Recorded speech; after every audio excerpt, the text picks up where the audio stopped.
los ascetas y los leones.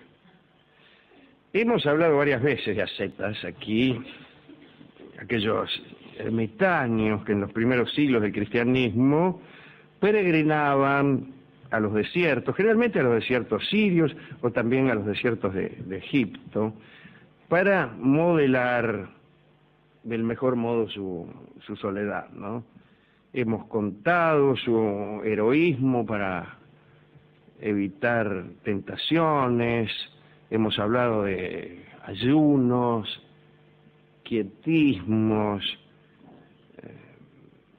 hemos hablado de quienes se subían a una columna y permanecían allí largos años, toda clase de abstinencias y procedimientos para conformar a Dios y conseguir la salvación. Hoy hablaremos de los ascetas y su relación con las fieras, porque algunos creyeron, precisamente por las mortificaciones a las que se sometían, haber conseguido recobrar la inocencia perdida. Creyeron instalarse en el tiempo anterior a la culpa, y ese estado implicaba que en el desierto se reproducía para ellos la vida de Adán en el paraíso. El premio consistía entonces en la aparición de lo que los anacoretas llamaban el alimento providencial, por un lado, y la fraternidad con los animales, por el otro, que eran privilegios todos de la antigua condición humana que habían sido perdidos con la caída del hombre. Había, por lo tanto, algunos ascetas privilegiados que encontraban cada día sobre su mesa, como premio a sus mortificaciones, un pan blanquísimo que se renovaba milagrosamente, sin trabajo, sin sudor de frente alguna. Y ese marroco era el alimento providencial. Pero el milagro más frecuente era el operado con los animales, que se volvían curiosamente obedientes. Entonces abundaron las historias de ermitaños que vivían en armonía con las fieras, mayormente con los leones. Se trataba de mostrar que antes de que Adán hubiera transgredido el mandamiento de Dios, las bestias estaban sometidas al hombre.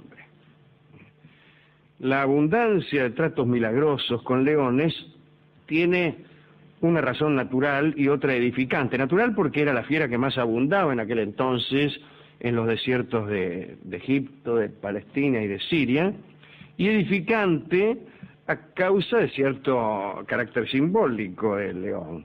Si el rey de los animales se prosternaba ante los ascetas, significaba que a través de él toda la creación animal rendía al hombre el homenaje debido, ¿no? En una oportunidad apareció un león en los alrededores del sitio en donde vivía el ermitaño y sabio Julián Estilita. Estilita, más que un nombre, es la indicación de que era uno de los que se subían a las columnas, que así se llamaban, ¿no? Otros ascetas entraron en pánico cuando vieron al león y consultaron a Julián. Y el sabio llamó a uno de los que estaba ahí, de los ascetas aterrados, y le dijo lo siguiente: llégate a 400 pasos de aquí hacia el sur, donde encontrarás al león acostado. Tú le dirás: el humilde Julián me encarga que te diga que abandones la región. El humilde Julián era él. Se hacía llamar el humilde bajo amenaza de fajar al que no lo hiciera.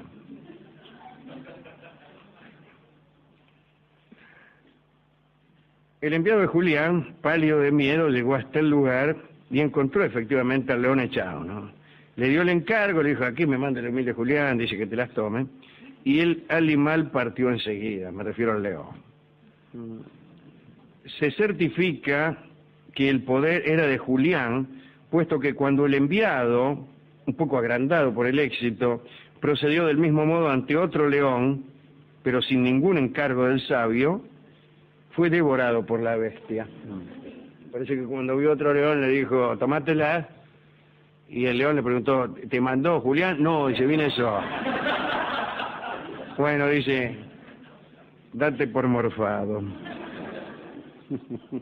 Simeón el Viejo tenía por costumbre hacer conducir a los visitantes extraviados hasta el burgo más próximo bajo la escolta de 2 leones a su servicio.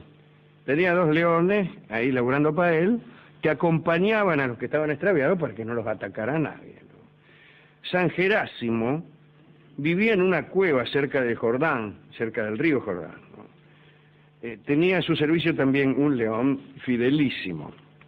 El animal tenía como tarea principal vigilar y proteger a un asno que San Gerásimo usaba para cargar agua en el río. Así que la principal tarea del león era cuidar al burro. Una tarea un poco subalterna para un león, habrá que decir, pero de todos modos, en eso consistía la humillación leonina. Parece que un día unos camelleros se afanaron el burro de San Gerásimo, pero el santo no los vio, ¿no? Y pensó que el león se lo había morfado al burro. Buscó al burro, no encontró y dije, chao, dijo el santo. Se lo morfó el león. Y como reprimenda, Gerásimo le ordenó al león que hiciera lo que el asno hacía, lo que hacía el burro. No es un chiste, se refiere a aquella tarea que el santo había encargado al burro, es decir, cargar agua en el río, ¿no? Y desde entonces, cuando se lo ordenaban, el león portaba la albarda con los cántaros de agua, como si fuera un burro. Cuando Gerásimo murió, el león, que por sus sostenidos viajes al río pasó a llamarse también Jordán, dice el cronista, de forma muy inoportuna, porque este no es el momento ideal para decir que al león le decían Jordán, especialmente por lo que sigue después, se suicidó al león. Usted va a informar que alguien se suicida, no conviene una subalterna. Y entonces Roberto, que era llamado por sus amigos Beto, se suicidó. No, Roberto se suicidó es mucho más penetrante desde el punto de vista literario. Quiero decir que el león, y mucho más que Roberto el león, porque que un Roberto se suicide es propio de la literatura general. En cambio, que un león se suicide es muy poco común, ya que entre los hábitos de los leones no figura el suicidio en ninguna de sus formas, ¿no? Más bien la relación entre entre las muertes que da el león, quiero decir, las muertes que da el león son más bien soportadas por otros seres que por él mismo. El caso es que se suicidó de pena por la muerte de Gerásimo. ¿Cómo se suicidó el león?, preguntará usted. ¿Cómo se suicidó el león, Alejandro? Golpeó violentamente la cabeza contra el suelo y murió sobre la tumba del monje, el león. De todos los leones del desierto, los que merodeaban el río Jordán eran los que daban prueba de mayores dones en materia de gentileza y cortesía. Eso es todo lo que tengo que decir, no seguiría adelante con el inciso, agregando, por ejemplo, que tal vez las aguas del Jordán producían en la organización psicofísica del león una mansedumbre que otros ríos no garantizaban. No diré tal cosa, diré solamente eso. Es decir, que los leones del Jordán eran más mansos que otros. En una oportunidad sucedió un choque imposible. Había un monje que había encontrado el favor divino, pero que había cometido después una falta, y entonces se le ocurrió expiarla dejándose devorar por un león. Y se dirigió entonces a la región del Jordán, que como advertimos estaba llena de leones, aunque leones gentiles, que son los menos apropiados para que se lo coman a uno. Cuentan que el monje vivió largos años en medio de los caminos como presa fácil. Trabajaba de presa fácil como tantas de nosotras. Pero, según la crónica, las bestias pasaban por sobre su cuerpo sin siquiera rozarlo. Se refiere a los leones, ¿no? Su procedimiento ascético consistió hasta su muerte en encontrar un león que se lo comiera, pero no tuvo éxito. La armonía paradisíaca entre él y las bestias no pudo romperse. A medida que las historias de leones mansos se propagaron por ermitas y monasterios, fueron enriqueciéndose con detalles nuevos que acabaron por hacer de los leones personajes casi humanos, que pensaban, reían, lloraban y más que nada filosofaban. Así los representaban de hecho los pintores y los escultores bizantinos, no filosofando, quiere decir llorando y con apariencia humana. Eran leones de faz humana que habían olvidado su ferocidad para vivir entre la gente. Además de las historias de leones, el bestiario del desierto contiene otras historias en las que el dominio se ejercía sobre los cocodrilos, que si bien se mira, parece una fiera bastante más intratable que el león. Más intratable por más estúpida, ¿no? Después de todo, el mundo de los felinos no está tan lejos del mundo de los humanos. Un león es un gato feroz y enorme, en cambio un cocodrilo no. ¿Cuánta razón tienen eso, Eso es todo lo que quería decir.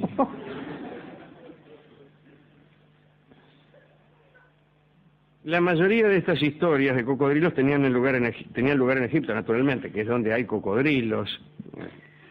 Contaremos una sola. El asceta San Heleno llegó un domingo a un monasterio en donde no se celebraba la solemnidad del día. Se le explicó que el sacerdote habitaba al otro lado de un río y no se había atrevido a cruzarlo a causa de un cocodrilo que le daba terror y que le chumbaba, ¿no? Entonces San Heleno, que era dueño de la armonía adánica de la que hablamos, fue hasta el río, llamó al cocodrilo, lo montó y viajó en él hasta la orilla opuesta. Allí llamó al sacerdote ausente, lo convidó a subir en ancas de aquel cocodrilo para ir hasta el monasterio. Pero el sacerdote huyó. Ni siquiera esa invitación milagrosa lo instó a acercarse al monasterio para hacer su trabajo. Quiere decir que la misa no se dio. Esta historia tiene un propósito edificante, es decir, conseguir que los alumnos estallen en denuestos contra el sacerdote cobarde, al grito de «¿pero cómo?», etcétera. Pero la verdad es que hay que ponerse en el lugar de ese hombre. ¿Qué le parece? Imagínese que usted lo viene a buscar, San Heleno montado en un cocodrilo, y le dice usted, subite atrás y agarrate fuerte. Sí. Yo también salgo corriendo. Sí. Qué lástima, hubiera sido mucho mejor que el sacerdote hubiese subido al cocodrilo, que los dos hubieran ingresado, los tres, incluso el cocodrilo, hubieran oído misa. Aquel cocodrilo santo del Nilo. Hoy en día se han producido dos modificaciones, en la Tebaida y en el desierto sirio. La primera es que casi no hay leones. La segunda es que los que hay no registran amistad con ningún santo y con ninguna asceta. Podríamos agregar otra, y es que tampoco hay ascetas en el desierto sirio, y una cuarta incluso, que ya no es un desierto, sino que está asolado por carreteras, estaciones de servicio y galpones donde se venden sanitarios. En aquel sitio casi es imposible la santidad y el ascetismo, digo, en un galpón donde se venden sanitarios. Pero yo quería referirme a una de estas modificaciones, que es la desobediencia total de las bestias. Ya que ninguna bestia permite, por ejemplo, que un sacerdote la monte para cruzar el Nilo. Tampoco los leones acceden a cumplir tareas de burros, como por ejemplo traer agua del río Jordano. Esta comprobación conviene acompañarla con un inciso de lamentación, por ejemplo, así estamos, o parece mentira, o algo acerca del agujero de ozono como culpable seguro de esta conducta insociable de las bestias. Otra cosa que podríamos llegar a pensar como una posibilidad, y que además de uno se le habrá ocurrido, es considerar todas estas historias que hemos contado como falsas. Es una posibilidad, es una, podríamos decir, una forma de trabajarlo esto. Una de las formas de trabajar con este material es considerar que las historias son falsas, que nadie se montó nunca un cocodrilo, que los que hacían el trabajo de burros eran burros en el mejor de los casos, y que los leones no hacían caso de las órdenes de San Heleno. Así que eso es una propuesta de trabajo, digo, para los que estén interesados en eso. ¿Usted a quién quiere dedicar esto? A Jordán. A Giordano. Claro, que pobre no se había morfado al burro y le tocó, por una confusión del santo, ir a buscar el agua a él y hacer todo el trabajo. Al león llamado Giordano. Exactamente. Exactamente. Sí. Uno debe ser uno... Un león falsamente acusado, realmente. Claro. Y aparte de ser uno de los, si no el único, uno de los pocos leones suicidas de la historia. Probablemente, sí. Por caso raro, por lo menos. Es caso raro, además que en general los suicidas denotan su carácter de tales mediante oportunas notas. Sí. El león no tiene esa posibilidad. Además, el uso de armas clarifica mucho la muerte y el suicidio. En cambio, golpearse la cabeza contra una piedra no es tan claramente un suicidio. Hasta muchos que pasan al lado podrían pensar que el león se cayó. Un accidente, claro. Que sería el colmo de la desgracia del león. Acusado primero de un crimen que no cometió, condenado a un trabajo que no es propio de león. Trabajo que no es propio de leones durante toda su vida, y después, una vez que toma una determinación, se suicida, y su suicidio no es tomado como tal, sino que se golpeó con una piedra. Mira que león más gil, dice el otro. Pobre león. Bien. El caso es que hemos llegado hasta la discoteca a solicitar tangos de leones, y hemos encontrado Garras. Es un bellísimo tango que canta Libertad Lamarque. Me dirá que las garras de este tango son garras metafóricas, son las garras del dolor, las garras del desconsuelo y del infortunio. No lo sé. No lo sé. También yo podría decir que los leones de las historias que hemos contado son leones metafóricos. Un león significa la violencia y los instintos bestiales. Otro león simboliza la bravura y la ferocidad. El tercer león, y así. Bueno, no sé. El tango se llama Garras. Estamos hablando de leones. ¿Qué otra rima quiere? Además,